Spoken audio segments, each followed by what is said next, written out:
Welcome back. Many home buyers are holding off on buying a property for two reasons. One, they're waiting for housing prices to drop. Two, they're waiting for mortgage rates to go down. Today, we'll be talking about how this trend is impacting the real estate market in the greater Seattle area. Also, as a property owner or potential buyer, how can you use this information to win in this market? With no further ado, let's start today's Seattle real estate update for October 2023.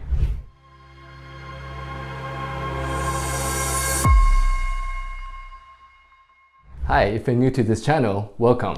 My name is TC Wu. My bio includes being a real estate broker and investor for 20 plus years. I'm a state licensed real estate instructor. I'm a developer and partner at a real estate brokerage and property management company in Seattle. According to the latest data published by the Realtor Association, only 27% of transactions happening today are by the first-time home buyers. And typically that ratio is about 40%. I think this data is really telling for three important trends that are happening right now. First, we are definitely in an unaffordability crisis where home ownership is getting more and more out of reach for the everyday buyer. Second, the inflation and rising costs of living are making it harder and harder for people to save that down payment, which is so important to buy their first home. Hence, this problem raises the barrier of entry to home ownership. Third, despite strong employment numbers, home prices have been rising way faster than wages. And this is why the buyers that are able to purchase home today are more the move up or the downsize buyers, because those buyers already own properties and they are able to leverage their equity into their next home. And the latest multiple listing data for the greater Seattle area is also telling the similar story. Take a look. We currently have only 1.9 months of inventory available, but it's been trending upwards since the beginning of this year. Since the balanced market is between 4 to 6 months, we're technically still in a seller's market. But buyers today have become much more selective and cautious compared to before. And I think one thing that's very interesting here is that despite inventory trending upwards, there hasn't been enough movement to cause the home prices to shift. As you can see here, the median home price has gone up by $133,000 since the beginning of this year.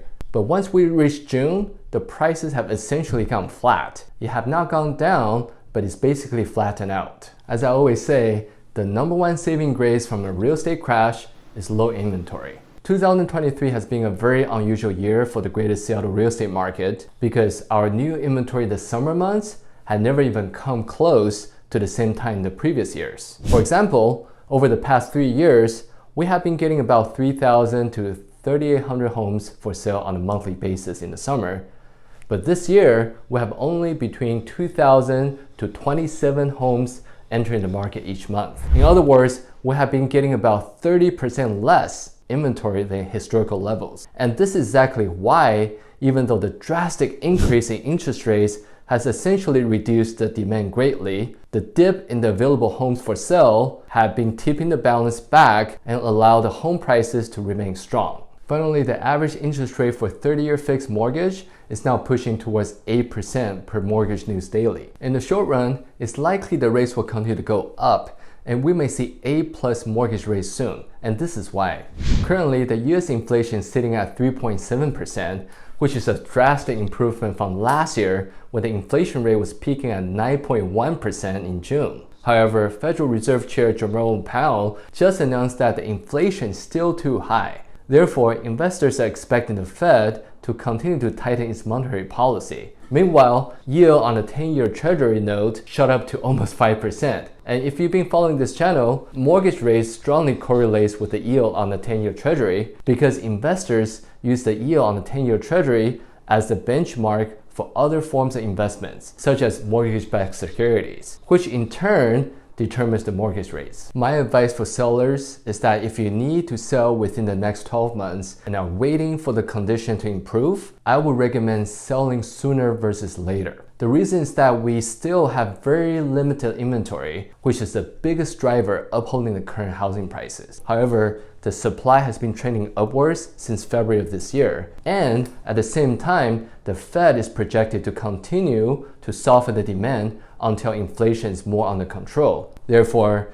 the condition may not be better for sellers next year. If you're a buyer in today's market, although everyone is saying that interest rates are going to go down and you can always buy now and refinance later, My advice for you is to be prepared to not have that interest rate go down that quickly. Also, if you're not planning to keep the property for that long, no matter what you do not buy a property simply because the fear of missing out. However, if you're specifically looking for a new construction, just keep in that you're likely to not have as many choices because there's not as much in the pipeline. As always, thank you so much for watching. Hope you find the information helpful. Please contact me with any real estate questions.